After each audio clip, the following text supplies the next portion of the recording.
We are in the middle of a series called Habits, which we're talking about changing. How do we change our lives? You know, you start a brand new year, people want to have change. Who would agree with that? I want to change different things in my life. There are things that I want to change or have changed in my life. And so we're talking about different habits that we need to change. If you were here first week, I'd encourage you to go back, especially listen to that one. We talked about putting God first in your life, placing Him first, and then everything else is built upon that. Today we're going to talk about habits, or the habit of that will align us with the purpose that God has given. Who wants a plan for your life bigger than yourself? Amen. Okay, let me say that again. Who wants your life to mean something at the end of your life? That's called having a purpose. That doesn't happen by accident. That happens on purpose. And so we're going to talk about how do we live? How do we align the habits of our life? How do we change things in our life so we can live a life that actually is on purpose and that we will have a purpose and make a difference? Romans chapter 12, verse 2, Message translation says this, says, fix your attention on God. Focus on Him. That's the way our life should be. Fix your attention on God and you'll be changed from the inside out. Readily recognize what He wants from you and respond quickly to it. He says, do this, you go do it.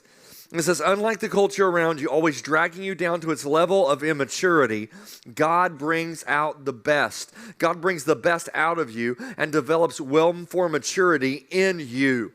So we take a look at this. God has a plan for us, but He wants it to be focused on Him. For his purpose for our lives to be focused on Him. And when we focus on Him, He's gonna move things around in such a way where our lives are going to be blessed like crazy. Now, I want to share with you some things about purpose. What God has spoken to me really in the last 6 months.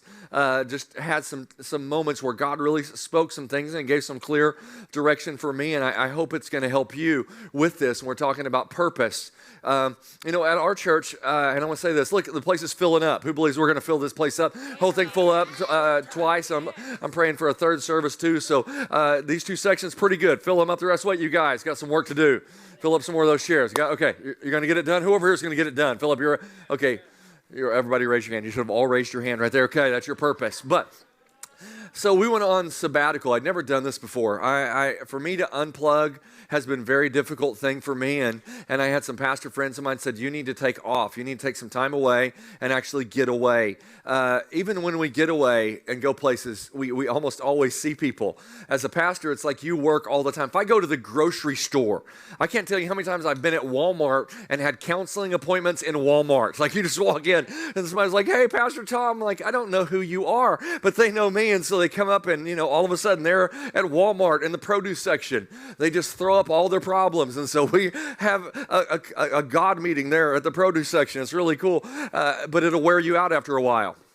And so I had this time where I just kind of took time off and my family, we took time off and I just really unplugged, turned off my phone. And as I was praying a lot, spending time with God, not just focus on doing stuff, but on hanging out with Him. One of the things that He spoke to me that just resonated in my heart was something that I came back and I wrote it down and have started to try to walk it out for our church and for our team. And God spoke to me and He said this to me. He goes, it's not just about the what's you do. It's about the why you do them. It's not just about what you do, but it's about why you do it. Because we can have a lot of things we do in our life. Who would agree with that? There are a lot of things in our life that we may do, and they might be even good things, but it's not a matter of that. It's why are you doing this? And so what I had to do as the leader of this team is come back and evaluate everything in our church and sit there and say, okay, what fits with our why? And everybody grab this. Our why, here's our why. Our number one why is Jesus. It's all about Him. And we don't want to do things as a church if they're not based upon Jesus. Everything we do. Tomorrow night we'll feed hundreds of people. Shannon and Mindy, wave right over there. Can you guys stand up? I just want to embarrass you. Stand up real quick. Leaders of our food pantry, one of the most awesome ones on the state, Shannon and Mindy. And so tomorrow night we'll feed hundreds of people, but I know it's not in their heart just to give them food. We want to give them Jesus and food and be able to love on them and show them God's love. And so God came through and just was really messing with me about don't just focus on your what's, focus on your whys. And we don't want to be a government agency. We're not called to be a government agency. We're called to be a church that's built upon Jesus, and everything we do, He has to be in the picture. As a matter of fact, He has to be the foundation of everything that we do. So I had to go through and say, okay, we're going to change some of our watts and get rid of some things that we're not supposed to do. Not bad things, but things that don't fit within our DNA of the what. And I'm speaking to your life too. What are things in your life that they're there, but they're not really supposed to be there? There are what's in your life, but what is the why behind it? And we have to really gauge that. And God was speaking to me about this, about you need to watch your whys even more than your watts. Let me give you a few of those. Here's a what for us that many people have in the first year. What am I going to do different? Here's a what for many people. I want to be in better shape. Who knows? That is a huge one in the beginning of the year. Who's been to the gym lately? I go to the gym, I'm like, man, you guys weren't here very long. I mean, there are people everywhere in the gym now. It's hard to even find a parking spot at the gym. They weren't there before, and here's what I know. They ain't going to be here in a couple of months. They're going to leave because they're like, well, I'm tired of that, and they just won't show up anymore. And so you're like, well, my what is to get in better shape. I want to be healthier. Who knows that's a good what? Anybody out there? I want to have this thing. I want to be in better shape. I want to be healthier. I want to eat better and do all these other things because I want to be healthier. And you're like, well, why? Well, because I want to have more energy. You know, I want to live a better life. I want to live longer. Those are all good. Those are good whys. Let me tell you what a why is even bigger than that. I wrote down this. Here's my why. Why do I want to do this? My why is so I can have strength and energy to live the purpose that God has given me in my life. Everybody grab that. I don't just want to be healthy just to be healthy. That's not a bad thing. It's a good thing. But I believe our why should go even deeper than that. I want to have strength and energy so I can do even more for God, and I can do it for a longer time. See, because I want my life on this planet to make a difference. Anybody with me? So if I'm not healthy, it can't make a difference. But if I am healthy, I can walk this out for longer, and I can do more, and I can run the race, and I can make a difference. Anybody there? So our what's need to line up with our whys. Here's another what that many people have in the beginning of the year. I want to do better with my finances. I want to do better with my finances. I want to watch my spending, and I want to get out of debt. How many know that is a good what? Who would agree with that? We live in a culture where people just blow money all the time. And so having some what's in your life of, I want to do better with my finances, that is a good what. But what is the why for many people in our culture? Well, I want to do this so I can have more stuff, so I can buy nicer stuff, so I can actually live more comfortably. And here's what I would say to you. That's not a bad why, but that's not the God why in your life. So what is the God why in our life? Well, I want to do better with my finances. I want to save. I want to have more. Why do I want to have more? Here's why you should want to have more. As a follower of Jesus, I want to have more so I can give more. Oh, that went over so good. I want to have more so I can give more. I'm not just talking about to the church. I want to have more so I can give more to the single mom who can't afford groceries. Who wants to have more so you can give more? I want to have more so I can bless somebody who's not able to bless themselves. I want to have more so I can give more. I want to have more so I can be a blessing. So I don't have to sit there and say, no, I don't have the money to be able to help you. But if I'm walking and I'm in this blessed place, then I'm able to bless others. How about this one? I want to have more so I can pay the church building off. Woo! Anybody with? We are closing this Wednesday on our building right here. This building, the building just east. We are closing after a long process that felt like the pit of hell. We are closing on Wednesday. And how many think it would be so cool? And you're like, oh, why is it important to have the building paid off? If the building's paid off, we have all this other money that we'll be able to use to be able to reach more people. Amen. Anybody with me? Not going to build a nice fancy steeple out there. Don't even care. We care about reaching people and making a difference in people's lives. See, so what is our what? Here's another one. Here's another what. I want to know God better, and I want to be closer to Him. I know that's a good what to have in your life. I want to get closer to God. I want to be closer to Him. That is a great what to have in our life. But here's what I want to say. What if we expand our why?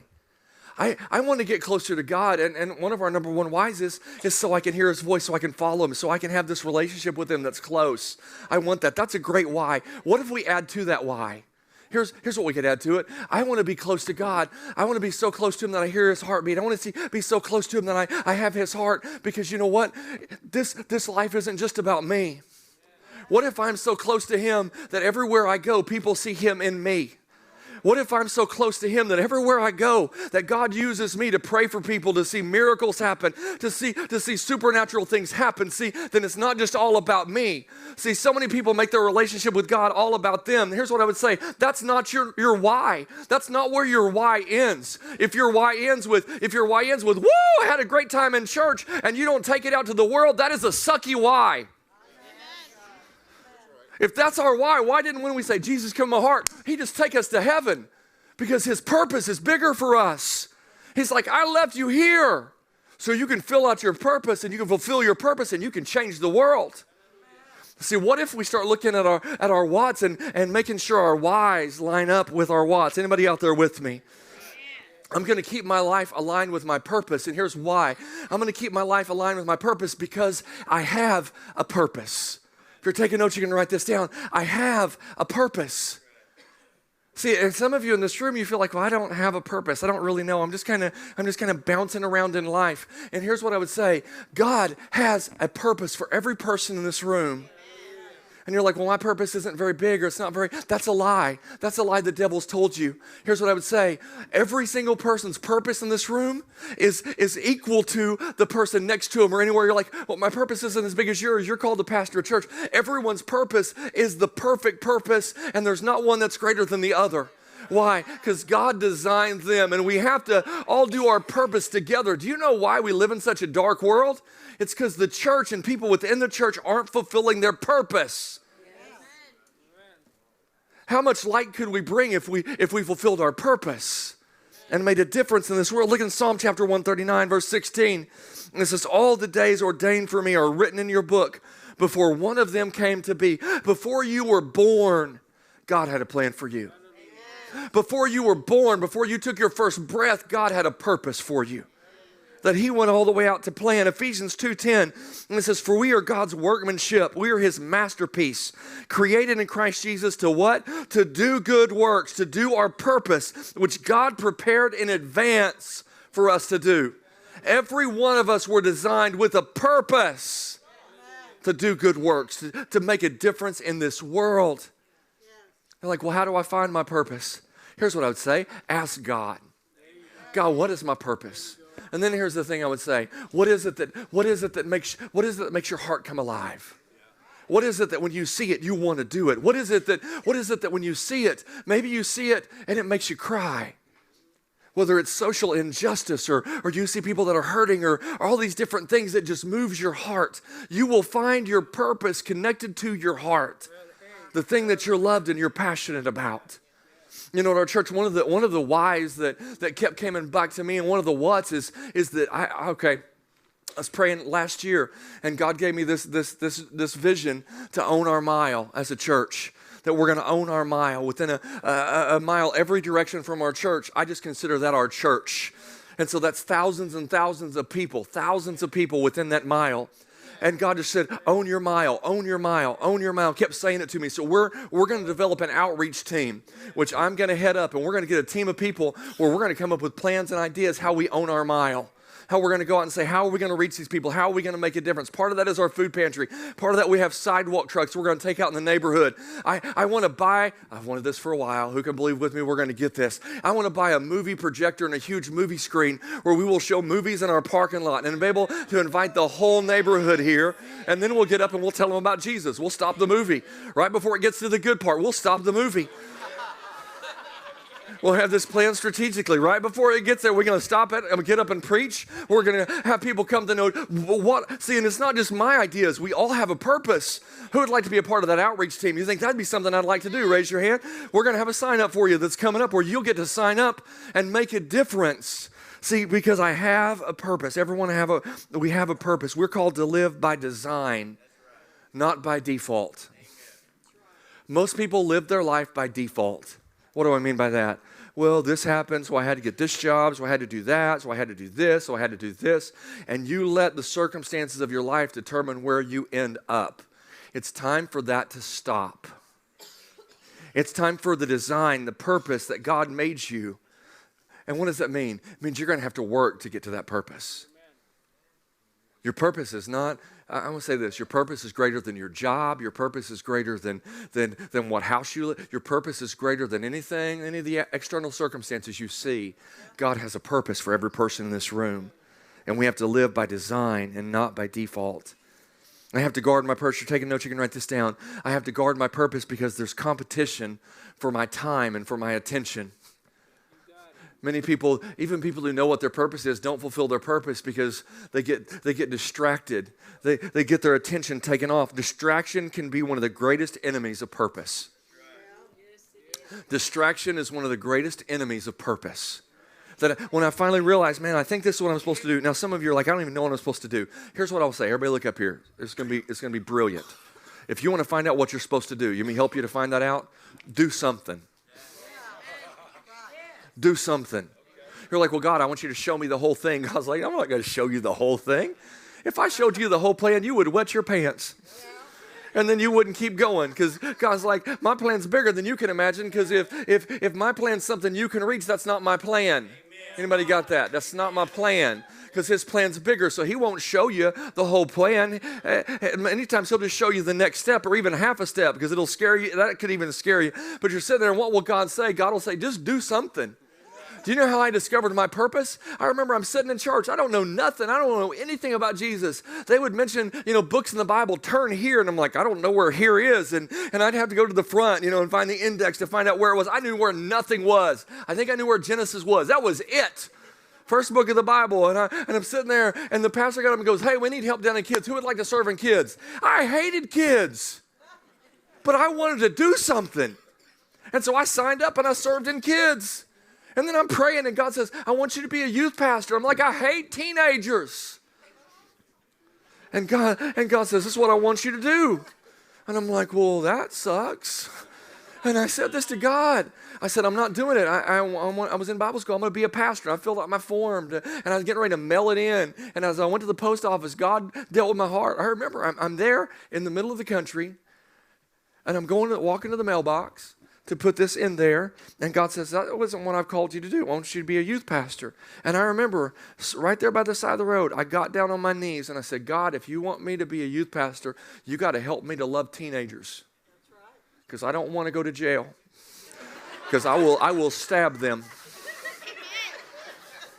Anybody have teenagers? Know what I'm talking about? Yeah. And I'm sitting there and I'm crying and I'm like, God, you got to. And then all of a sudden it was like God just poured this love in my heart for them. And all of a sudden I was like, I love them. I'm going to go do ministry. And then he called me to pastor. You know what he did? He didn't take away that love for teenagers. And I'm like, please just take it, Lord. I'm okay. No, here's the deal.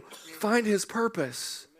Find out what he wants for your life. Find out what he has designed you to do and make a decision. I'm not going to let things distract me from it. So ask him and just get started in the process. Who knows that distraction will keep you from your purpose? Okay, I'll show you a distraction many people have in their life they never used to have. This phone right here, this phone thing, how many know this can steal hours of your life? Who's out there? Who would honestly say you think at one point or time this thing has stolen hours of your life? Who's ever done that before? I'm raising my hand. Who's ever played a game on it? Who's ever been on social media? Who's ever, look at that. Look at what they posted. And all these other things. Okay, what are the things in your life? I'm not saying that's evil, but if we let it control our life, we have to go through and say, what are the distractions in our life? Distractions aren't bad all the time, but you just have to make sure they don't steal your why. And get the distractions. Take control of the distractions. Don't let them control you. Here's another one. Why our purpose? Because time is short. Why should we go after our purpose? Why should we fulfill our purpose? Because time is short. James chapter 4, verse 13, it says, and now listen, you who say today or tomorrow, we'll go to this city or that city, and we'll spend a year there. We'll carry on business, and we'll make some money. Why? You don't even know what will happen tomorrow. What is your life? You are a mist that appears for a little while and then vanishes. Instead, you ought to say, if it's the Lord's will, we'll live here, and we'll do this or we'll do that. We'll say, God, whatever you want, because here's what I would say, time is short. Time is short. What if we take advantage of what God's given us? Every breath that's in our lung, every day that we have, what if we take advantage of every day and say, God, I'm living this day for your purpose? Well, you know what? I see my purpose is bigger than this, and I'm just at this job right now. What if your purpose is to lead that person next to you at the job to Christ? What if your purpose is to be in that neighborhood you're at right now because your neighbors are going to hell? Anybody with me?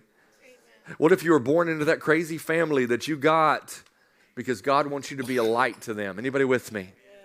Let's take advantage because our time is short. Our time is short. But here's what I'm going to say. It's not too late. And it's not too early.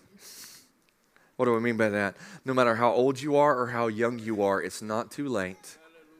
And it's not too early. Maybe you're in here and you're young and you're like, I'm too young for God to use me. That's not true. That's not true. If you look at who did God choose to give birth to his son, a teenage girl? See, God looks, and God doesn't look at the age and say, oh, you're too young or you're too old. God just says, are you willing? Because if you're willing, he will use what you give him to fulfill his purpose for your life. And here's what I want to say to everybody. I just want to get this. If you don't go after his purpose for your life, you will always feel empty. Exactly. Even when you achieve, you will feel empty because it will not be what you were called to achieve or called to do. Exactly. Being a pastor, I've one of the things I dislike about my job is going to the hospital and getting to. I've been with people by their bed when they're getting ready to die. And in that time when I've been there, I have never had a conversation with a person at the bed when they're getting ready to go be with the Lord. I've never had a conversation where one of them said, I wish I'd have made more money. Not a single one of them said, I wish I would have had a nicer car. I wish my house would have been nicer. I wish I'd have had more stuff. Not a single person ever said that. You know what I hear them saying? I wish I'd have done what God had told me to do. I wish I'd spent more time with my wife and with my kids. I wish I could go back and do what really matters. Here's the thing. We got an opportunity to do what matters. But we make a choice to do what matters. Here's what I'm going to say. What do we start with? How do we get on this journey to live this life where we have habits in our life, that lead us to our purpose? How do we have that? Here's what you do. Decide what's important. Decide what is important in your life. What are the things that really matter in your life? Decide what is important in your life and go through and make a decision. I'm going to live for what's important. I'm going to live for what God has placed in my life as important. Philippians chapter 3, verse 7, it says, but whatever was to my profit, I now consider loss for the sake of Christ. What is more, I consider everything a loss compared to the surpassing greatness of knowing Christ Jesus, my Lord, for whose sake I have lost all things. I consider everything I lost, I consider them all rubbish, trash, so that I may gain Christ. See, most of our lives are not defined by the important, but most of our lives are defined by the urgent. We live our life following the urgent. What is the thing we have to fix right now? What is the thing we have to do right now? What is the next thing we have? What if we made a decision? I'm going to live my life for what's important. Here's what I would do. I would sit down and figure out what are the important things in your life. Can I give you a little bit of help for anybody who wants any help? Number one thing that's the most important in your life, God. Write down, God, you're going to be number one in my life. God, you're number one in my life. For those that are family, you know what I have down as number two? My wife is number two. She is number two on the list. She's right below God. My wife, my kids. My wife goes before my kids. And you're like, well, where's church on the list? It's down on the list. And I have people who expect church to be above all those, even God. And here's what I would say, that's messed up. And we live our life saying, what is the most important? I've had people in our church who've gotten mad at me because they had some event they wanted me to go to, and I didn't go to it. Can I tell you why? Because my boys had a ball game. And guess where I went? I went to my boys' ball game.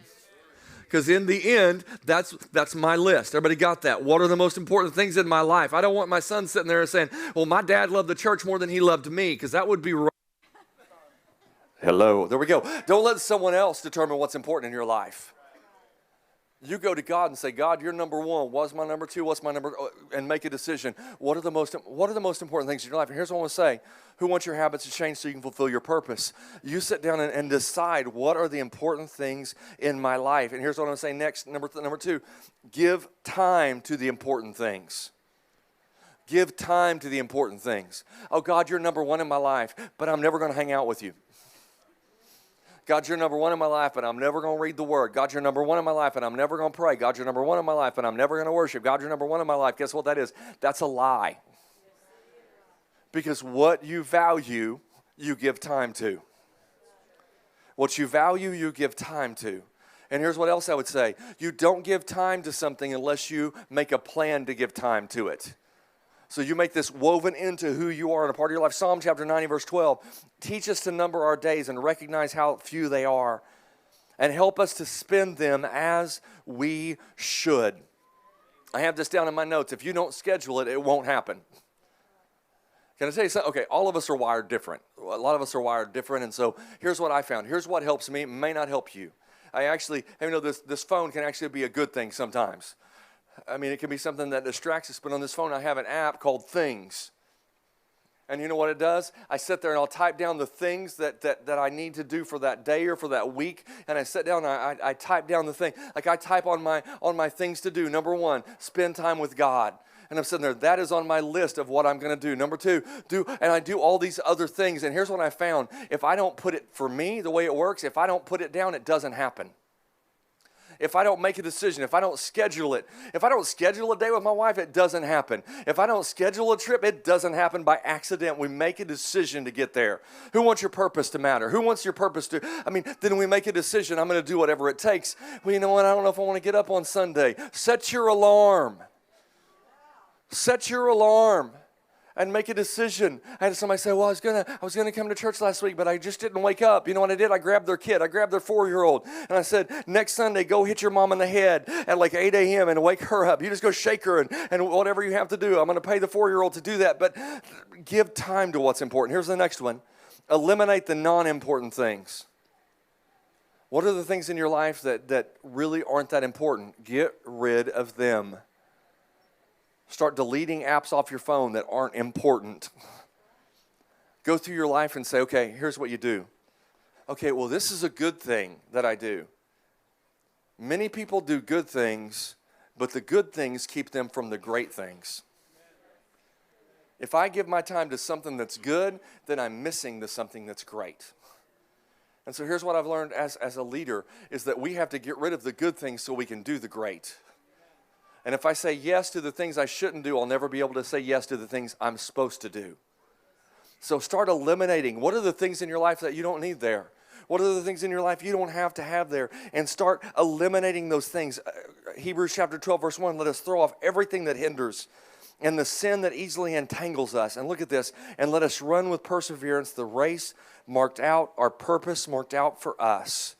What does it say to do? It says throw off everything that hinders us and every sin that entangles us.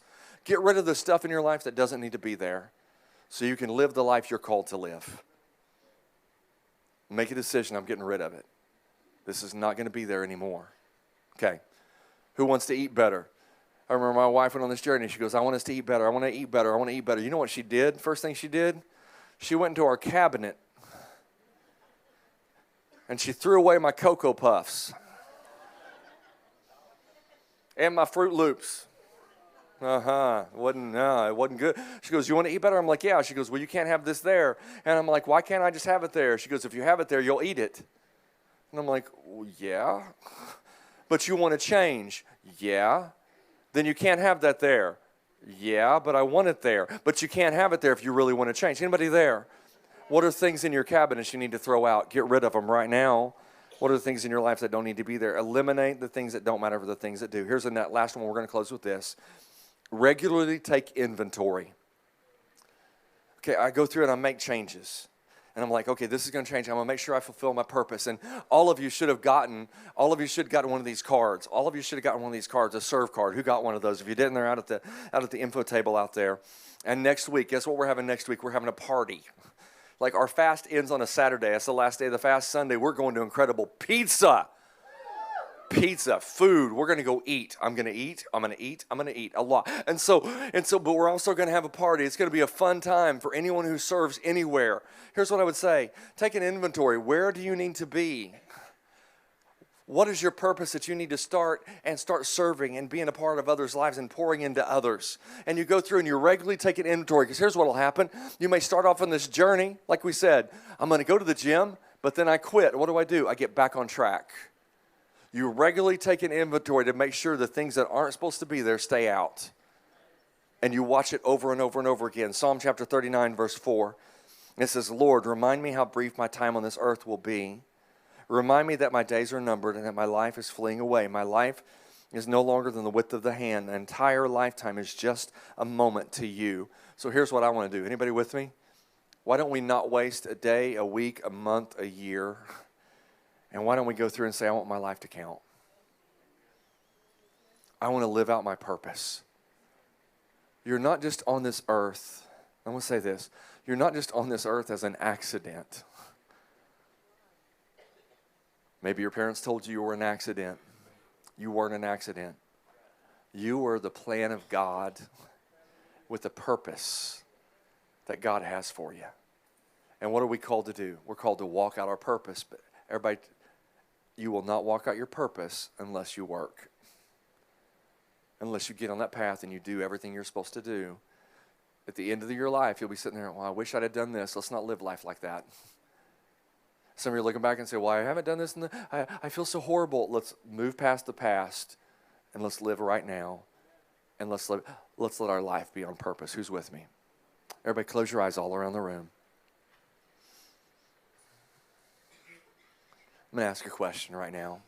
How many of you in this room, you honestly want your life to be bigger than yourself? You want your life to have a purpose.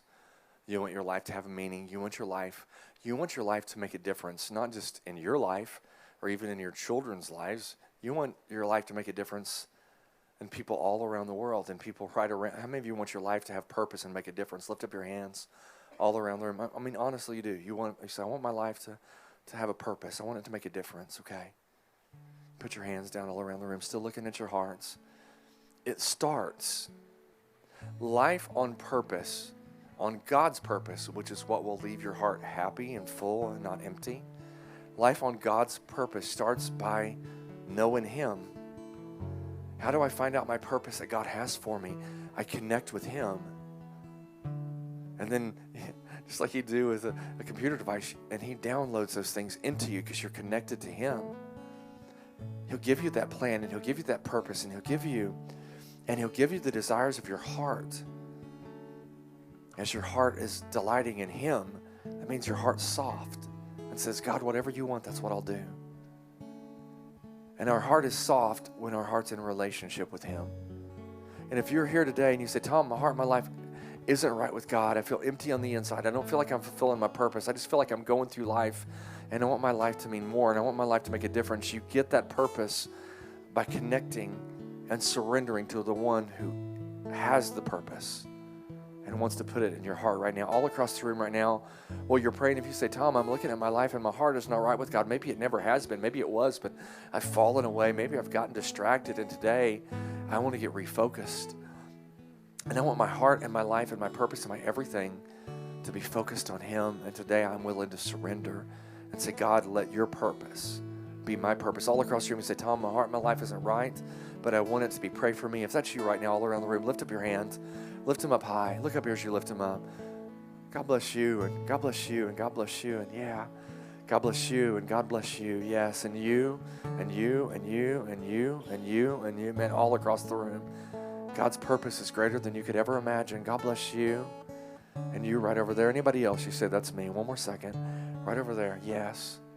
I'm going to lead us in a prayer. I want all of us to pray this together. A prayer of surrender to His purpose. Let's all pray. Everybody praying with me. Heavenly Father, I surrender my heart and my life and my everything to you and to your purpose.